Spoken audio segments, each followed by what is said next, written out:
Il était une fois, au royaume d'Eternitia, un roi qui adorait la mode.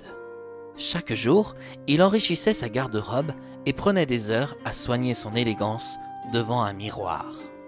Mais un beau matin, deux brigands vinrent le voir et se prétendirent tisserands. « Votre Majesté, dit l'un d'eux, nous vous avons apporté un tissu merveilleux. Il est indéniablement unique. Aucun des autres rois à Britannia ne porte ce tissu d'une qualité fabuleuse. »« Ah oui? Et pourquoi venez-vous me le présenter? » ?»« Nous avons entendu parler de tous les soins que vous apportez à votre élégance. Et nous nous sommes dit que vous deviez être très gentil, avoua un brigand avec flatterie.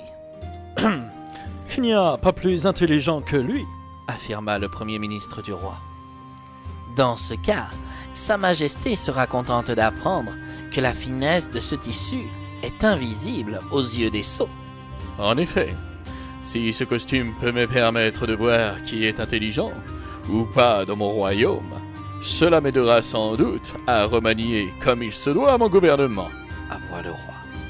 Ne me montrez pas votre tissu et fabriquez-moi un costume de suite. Je saurai ensuite qui est intelligent ou sot. » Le roi d'Eternitia installa les deux brigands dans une des tours de son château. Il donna plus de 1000 pièces d'or au voleur ainsi qu'un métier à tisser pour son futur costume.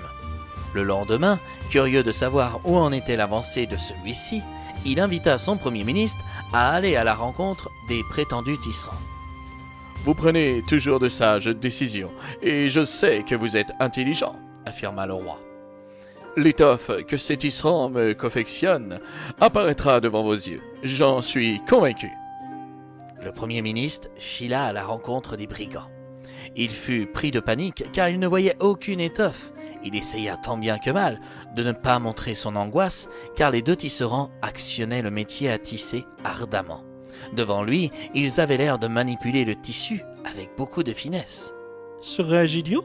s'interrogea le premier ministre. Jouant la comédie, les deux brigands lui demandèrent « Que pensez-vous de ces motifs d'argent et de cette couleur qui se rapproche au reflet d'émeraude qu'on peut retrouver dans la principale salle du château d'Eternitia ?» « C'est splendide. Je n'ai jamais rien vu d'aussi beau, » mentit le premier ministre. Pour cacher sa honte, il retourna voir le roi et répéta ce que les tisserands lui avaient déclaré sur sa future étoffe. Il se garda bien d'avouer qu'il n'avait rien vu. Il n'avait aucune envie d'être viré de son gouvernement. Il tenait trop à sa place. Le lendemain, le roi envoya à son tour le ministre de la Culture. Lorsqu'il revint à sa hauteur, celui-ci affirma qu'il n'avait pas vu de sa vie un costume aussi beau. Bien sûr, il se garda bien lui aussi d'avouer qu'il n'avait rien vu sur le métier à tisser. Comme le premier ministre, il ne voulait pas s'affirmer sot. Quelques jours passèrent et le roi se décida à aller voir à son tour. Il entra dans la tour des brigands et rentra dans leur atelier avec sa suite de courtisans. Les faux tisserands lui montrèrent son costume en faisant semblant de lisser des plis invisibles. « Vous avez de la chance, Majesté. Nous venons juste de finir votre costume, » affirma l'un d'eux. Le roi fit des yeux ronds et son cœur se brisa. Il ne voyait aucune étoffe. « Saint-Père de Britannia, je suis sot, » songea-t-il. « Mais c'est une catastrophe. Je ne dois surtout pas montrer à quel point je suis idiot.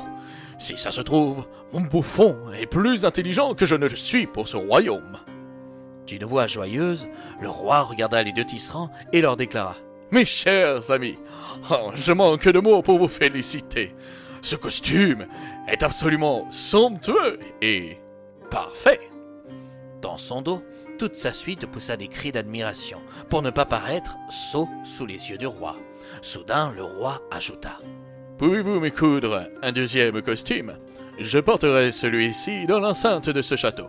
Quant à celui-là, je le porterai demain car je dois me rendre dans la ville, comme chaque semaine. »« Bien sûr, nous le ferons, » rétorqua l'un des voleurs. « Mais cela vous coûtera à nouveau 1000 pièces d'or. »« Vous les aurez dans la soirée, » s'exclama le roi.